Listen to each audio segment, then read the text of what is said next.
tema kali ini adalah bagaimana kita bisa menjadi hamba yang amanah. Ya.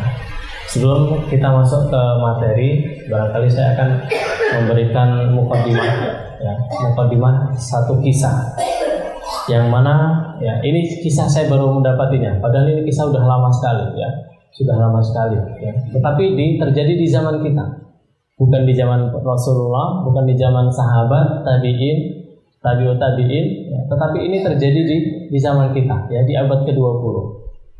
Nah, mungkin barangkali ada yang sudah pernah mendengarnya, ini bisa menjadi refresh kembali untuk kita. Jadi ada seorang imam masjid, ya, seorang imam masjid yang dia bertugas untuk mengimami masjid di sebuah masjid di kota London, Inggris. Ya. Beliau juga bukan hanya ditugaskan untuk menjadi imam, tapi juga menyampaikan, ya, kajian-kajian keislaman, tausiah keislaman, ya, tentang akidah, fikih dan lain sebagainya. Dan ternyata rumah imam ini, ya, ini letaknya, ya, tidak berdekatan dengan masjid tersebut, ya, tapi jaraknya ya, di luar kota, ya. Jadi si imam ini tinggal di kota A misalkan, ya, di London, ya. Tempat imam ini bertugas di kota lain, ya. Jadi setiap pagi dan sore, ya, imam ini pulang pergi, ya, untuk berangkat ke masjid mengimami sholat dan mengisi kajian. Dan ini sudah berjalan lama, ya, sampai-sampai sang imam ini memiliki, ya, bis langganan, ya, bis langganan yang mengantarkan dia menuju masjid tersebut. Nah, suatu ketika, ya, imam masjid ini berangkat, ya, pagi-pagi, ya, kemudian menggunakan bis yang sama, ya, dengan kernet yang sama, kondektur yang sama, supir yang sama, ya. Kemudian sang imam ini berangkat, ya, naik. Kemudian karena sang imam tidak memiliki uang kecil untuk membayar bis tersebut, akhirnya ada uang pecahan besar, ya, diberikan kepada kondektur untuk membayar transport dari rumahnya ke masjid, ya. Dan ini ada kembalinya, ya, ada uang kembaliannya. Ya, kemudian ketika sudah dibayarkan, kondektur tadi memberikan kembaliannya, ya, kemudian diambil sama sang imam, ya. Saat sang imam duduk, kemudian dihitung, ternyata kembaliannya lebih. Ya, kalau dalam kisah itu disebutkan 20 sen, ya, wallahu alam, ya, saat itu pakai mata uangnya apa, cuman disebutkan itu 20 sen. Intinya ini adalah nilai yang kecil lah, ya, 20 sen. Kemudian, ya, terbesit dalam hatinya, ya, berangkat dari keimanan yang dimilikinya, ini bukan hak saya, ini bukan milik saya, ini haram untuk saya harus mengembalikan, ya. Tapi di sisi lain, ya, syaitan juga tidak tinggal diam, ya. Syaitan juga membisikkan kepada imam tadi, ya, udah ambil aja, nggak apa-apa, ya, cuma 20 sen, ya. Toh juga gajimu itu juga nggak seberapa, ya, anggap aja itu rezeki, ya. Jadi selama perjalanan, ya, pikiran sang imam ini berkecamuk, ya, antara mengambil atau tidak, ya. Karena 20 sen ini juga, ya, mungkin nilainya sangat kecil, ya, diambil atau dikembalikan, ya.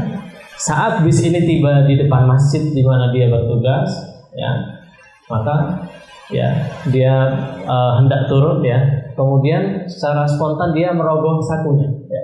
Dia merogoh sakunya, kemudian mengambil duit 20 sen tadi, kemudian diberikan kepada sang kondektur tadi. Ini Pak, uangnya kelebihan, uang kembaliannya kelebihan, ya. Maka seketika itu sang kondektur tadi bilang apa? Selamat, Anda berhasil, ya. Sang imam kaget, berhasil apa ini, ya?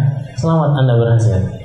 Maka kondektur tadi mengatakan, sesungguhnya, ya, sudah lama saya ini ingin sholat di masjid di mana kamu bertugas dan mendengarkan kajian-kajian ilmu yang engkau sampaikan,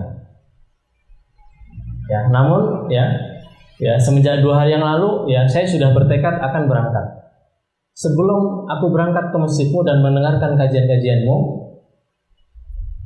aku akan mengetes dulu, ya, mengetes gimana keimanan seorang imam tersebut, ya.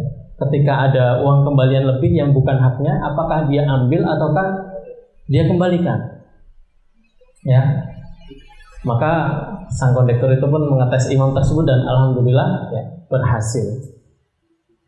Ya, kemudian sang kondektur tadi mengatakan, ya, setelah ini saya akan memeluk agama Islam, ya, karena agamanya bukan Islam Pak ternyata. Ya, memeluk agama Islam, aku akan bersyahadat, aku akan mendengarkan kajian yang engkau sampaikan, ya, di masjid di mana engkau bertugas, karena engkau ya selamat dari ujian yang saya berikan. Jadi masya Allah Pak ya.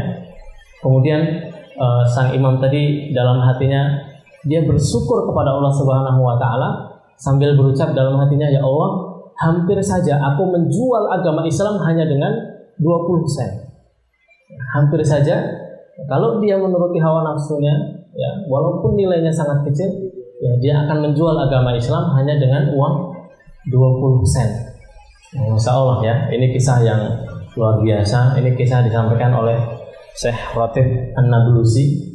Beliau seorang syekh dan dosen di Suriah. Jadi beliau orang Suriah. Ya. Dari kisah di atas ya, kita tentu banyak mengambil pelajaran, tentu banyak mengambil ibrah ya dari ya, apa yang disampaikan oleh Syekh Ratib An-Nablusi tadi, di mana seorang imam ya yang dites oleh kondektur ya dengan uang kembalian yang lebih, namun karena keimanan yang ada di dalam hatinya, rasa jujur, rasa amanah yang dia miliki, ya dia kembalikan uang tadi dan akhirnya ya bisa mengantarkan hidayah ya sang kondektur tadi. Rahimani wa rahimakumullah. Ya, inilah pentingnya kita memiliki sifat amanah ya, sifat ya jujur ya, karena ya secara tidak sadar ya akhlak kita, kemudian keseharian kita, kemudian keteladanan yang kita tampakkan ya itu bisa mendatangkan hidayah ya. Terkadang ya hidayah ataupun kebaikan ya itu tidak mesti disampaikan di mimbar-mimbar, di kajian-kajian, namun dengan akhlak yang bagus, akhlak yang baik, ini justru bisa mengantarkan hidayah ya kepada sang kondektur tadi.